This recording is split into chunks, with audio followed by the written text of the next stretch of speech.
Искаш ли да ти кажа защо кармата не е това, което си мислиш? Повечето хора чакат уроци от минали животи, а истината е много по-проста. Самият термин карма идва от санскрит и означава едно единствено нещо.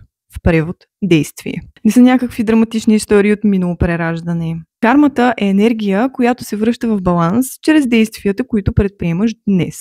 И още нещо много важно. Няма преди, няма след. Всичко съществува сега, в момента.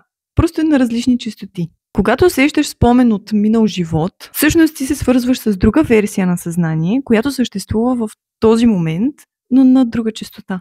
А ти коя част от себе си се опитваш да балансираш напоследък? Сподели ми долу в коментарите. Когато престанеш да чакаш Вселената да ти връща кармични уроци и започнеш да връщаш сам себе си в баланс, тогава чувството, че кармата съществува, просто изчезва. Защото е безмислено. И не защото тя е свършила, а просто защото ти не си на същата честота. Разбира се, ако вярваш, че тя съществува, тя действително съществува. Ако това те накара да си замислиш и искаш да видиш още подобно съдържание, можеш да ме последваш за още.